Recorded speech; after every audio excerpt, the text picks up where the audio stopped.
இப்போ வந்து நம்ம ஜிடிபிஎல் சாதியில் பாக்ஸு ஃபால்ட் ரீப்ளேஸ்மெண்ட் போகிறத பற்றி தான் பார்க்க போகிறோம்.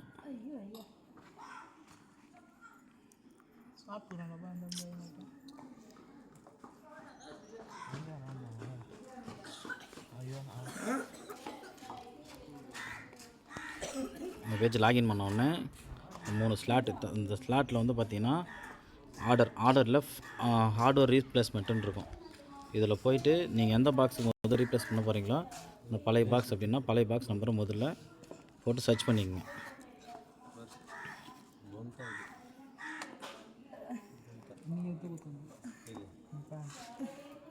சர்ச் பண்ண உடனே இந்த பேஜ் வந்துடும்.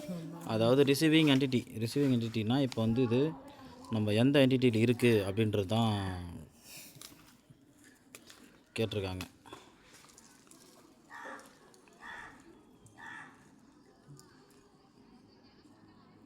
இது வந்து பார்த்திங்கன்னா 43 தேவகிருஷ்ணா கேபிள் இதில் இருக்குது.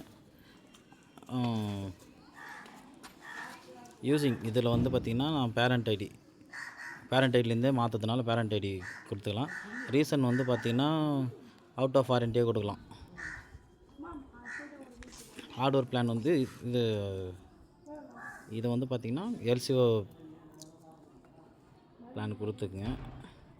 இது கீழே வந்து குவாலிட்டி வந்து ஃபால்ட்டு. இப்போ கீழே வந்து பார்த்திங்கன்னா நியூ சீரியல் நம்பர்னு இருக்கும். நியூ சீரியல் நம்பரை இப்போ நீங்கள் எந்த போட போகிறீங்களோ அந்த நம்பர் போட்டுக்கணும். இதை போட்டு சும்மா டச் பண்ணிங்கனாவே அந்த பாக்ஸ் ஒரு மாடல் நம்பர் வந்துடும். வந்துச்சுன்னா சப்மிட் பண்ணிங்கன்னா ஒன்று ரீப்ளேஸ்மெண்ட்டு பார்த்திங்களா, ரீப்ளேஸ்மெண்ட் சக்ஸஸ்ஃபுல் கஸ்டமர் வந்துச்சு. அவ்வளோதான், இந்த மாதிரி வந்துடும். இப்போ நீங்கள் ரீப்ளேஸ் பண்ணுற பாக்ஸு ஆக்டிவேட்டில் இருந்துச்சுன்னா ஸ்டேட்டஸ் ஆக்டிவேட்டில் காமிக்கும். இல்லை இன்ஆக்டிவ் இருந்துச்சுன்னா ஸ்டேட்டஸ் இன்ஆக்டிவேட்டில் தான் காமிக்கும். அதனால் அதை செக் பண்ணிங்க.